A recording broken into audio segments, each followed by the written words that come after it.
Hi friends, welcome to my channel. இன்றைக்கி நான் உங்களுக்கு ஈஸியாக ஹோட்டல் ஸ்டைல் மசாலா பொடி எப்படி செய்கிறதுன்னு சொல்கிறேன். இந்த மசாலாவில் நம்ம சிக்கன் கிரேவி செய்யலாம், மட்டன் சுக்கா பண்ணலாம், வெஜ்ஜில் காளான், அதுக்கப்புறம் பன்னீர் பண்ணால் கூட சூப்பராக இருக்கும். அதுக்கு தேவையான பொருள் கொத்தமல்லி, ஜீரகம், சோம்பு, அதுக்கப்புறமா மிளகு, வரமிளகா எல்லாமே 100 கிராம் அளவு, 1:1:1:1. அதாவது கொத்தமல்லி 100 கிராம் எடுத்திருக்கேன். ஆளாக்கு பாருங்கள், 100 கிராம் ஆளாக்கு அதில் ஃபுல்லாக எடுத்துட்டேன். மிளகு 100 கிராம் எடுத்துட்டேன், அதையும் ஒரு தட்டில் எடுத்து வச்சுட்டேன். அதுக்கப்புறம் சோம்பு ஒரு 100 கிராம் எடுத்துக்கிட்டேன். நெக்ஸ்ட்டு ஜீரகம் 100 கிராம். எல்லாமே ஈக்குவல் ரேஷியோ தான். உங்களுக்கு காரம் அதிகமாக வேணும்னா கொஞ்சம் மிளகு அதிகமாக போட்டுக்கலாம். ஸோ எங்களுக்கு காரம் மீடியமாக போதுன்றதுனால 100 கிராம் போட்டிருக்கேன். சில பேர் அதிகமாக போடுவாங்க காரம்.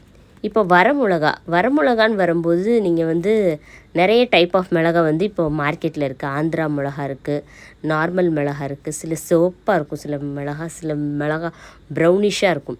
ஸோ அந்த காரம் மட்டும் நீங்கள் பார்த்துக்கங்க. நீங்கள் அதுவும் 100 கிராம் போடலாம். நீங்கள் அது கொஞ்சம் கம்மியாக போடுறதுனாலும் போடலாம். ஆந்திரா மிளகா அப்படிலான்னா கொஞ்சம் கம்மியாக போட்டுருங்க.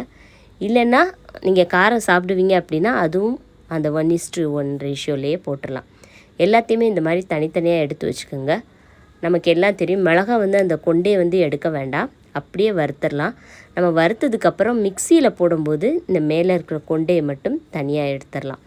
ஸோ இப்போ அடுப்பை ஆன் பண்ணிக்கலாம். அடுப்பை ஆன் பண்ணிக்கிட்டு முதல்ல கொத்தமல்லியை போட்டுருவோம்.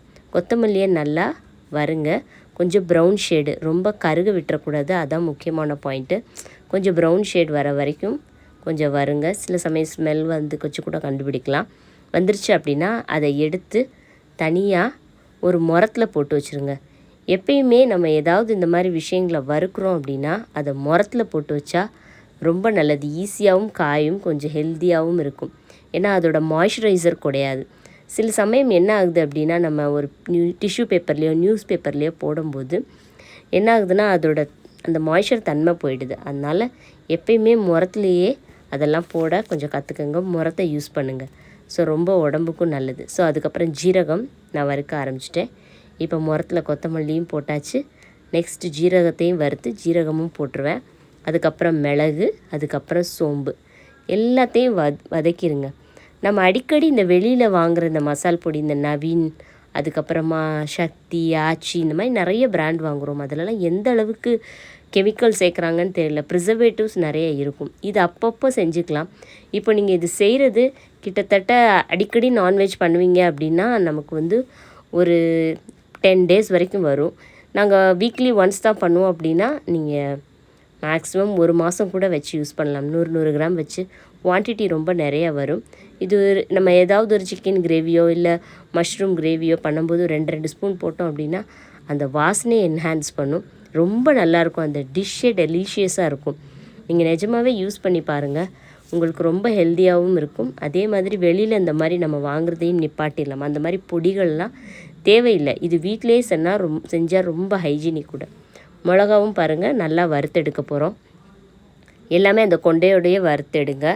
எப்பயுமே வெளியில் கொஞ்சம் வாங்குறது இந்த பேக்கெட் ஐட்டம்ஸ், ப்ரிசர்வேட்டிவ் ஐட்டம்ஸ் எல்லாம் கண்ட்ரோல் பண்ணி வீட்டிலேயே மிளகு பொடி, ஜீரகப்பொடி, கொத்தமல்லி பொடி இதெல்லாம் நம்ம சிரமம் பார்க்காம செய்ய ஆரம்பிச்சிட்டோம் அப்படின்னா ரொம்ப குவான்டிட்டியும் அதிகமாக கிடைக்கும். ரொம்ப நாளும் நமக்கு அது என்ன சொல்கிறது, அதோட லைஃப் டைமும் ரொம்ப நாள் இருக்கும். ஏன்னா கடையில் வாங்குறதெல்லாம் நம்ம எதுவுமே டேட் பார்க்காம வாங்குகிறோம். அதை யூஸ் பண்ணுறது எல்லாமே ரொம்ப கஷ்டமாக இருக்குது. ஸோ இது நமக்கு வீட்டிலே செய்யும்போது நமக்கு தெரிஞ்சிடும், ஈஸியாகவும் தீந்துடும். ஸோ அதனால் இந்த மாதிரி ஐட்டம்ஸே கொஞ்சம் யூஸ் பண்ணுங்கள். வீட்டிலே மசாலா பொடியெல்லாம் செய்ய கற்றுக்கலாம். நெக்ஸ்ட்டு பாருங்கள், இப்போ வரமிளகா. இப்போ இது எல்லாத்தையும் நல்லா ஆற விடணும். ஒரு ஃபேன் காற்றுல ஆற விட்டாலும் சரி, இல்லை சும்மா நீங்கள் ஃபேன் போடாமல் ஆற விட்டாலும் சரி. ஸோ நல்லா ஆற விட்டுறணும். அதுக்கப்புறமா நம்ம ஏதாவது கிரேவி செய்ய போகிறோம் அப்படின்னா இந்த பொடியோடு நம்ம என்ன பண்ண போகிறோன்னா ஒரு 50 கிராம் அளவு அரிசி, சாப்பாட்டு அரிசி தாங்க. இது எதுக்கு போடுறோம் அப்படின்னா, நம்ம இந்த பொடியில் வெறும் பொடி மட்டும் இருக்குது. இந்த பொடி சேர்த்து செய்யும்போது சுக்கா உருவெல்லாம் நல்லா தான் இருக்கும். ஆனால் கொஞ்சம் கிரேவி பேஸ்ட்டாக எனக்கு வேணும் அந்த சுக்கா அப்படின்னா இந்த அரிசியும் போட்டு வறுத்துட்டிங்க அப்படின்னா சூப்பராக இருக்குங்க சிக்கன் கிரேவியெல்லாம். நல்லா ஆறுனதுக்கப்புறம் மிக்சியில் போட்டு நல்லா அரைச்சிருங்க. மிளகாயை தனியாக அரைங்க, அப்புறம் இந்த ஐட்டம்ஸ் எல்லாம் தனியாக அரைங்க. அதுக்கப்புறம் ரெண்டையும் சேர்த்து நல்லா மிக்ஸ் பண்ணி ஒரு ஏர்டைட் பாக்ஸில் நல்லா சேவ் பண்ணி வச்சுக்கோங்க. ஃப்ரிட்ஜில் போட்டுட்டு கொஞ்சம் கொஞ்சமாக ஒரு சின்ன பாக்ஸில் ட்ரான்ஸ்ஃபர் பண்ணி தேவையானது போது யூஸ் பண்ணிக்கோங்க. மிக்சியில் போட்டதுக்கப்புறம் இந்த மாதிரி ஒரு பெரிய தட்டில் போட்டு நல்லா ஆற விட்டுட்டு அதுக்கப்புறம் கிளாஸ் பாட்டில்லையோ இல்லை ஏர்டைட் கண்டெய்னர்லேயோ க்ளோஸ் பண்ணி வைங்க. நிச்சயமாக ட்ரை பண்ணுங்கள் ஃப்ரெண்ட்ஸ். இந்த வீடியோ உங்களுக்கு பிடிச்சிருக்கு அப்படின்னா லைக் பண்ணுங்கள், ஷேர் பண்ணுங்கள், கமெண்ட் பண்ணுங்கள், உங்கள் ஃப்ரெண்ட் எல்லாருக்குமே ஷேர் பண்ணுங்கள், சப்ஸ்கிரைப் பண்ணுங்கள். Thank you friends. நெக்ஸ்ட் வீடியோவில் மீட் பண்ணலாம். Thank you very much.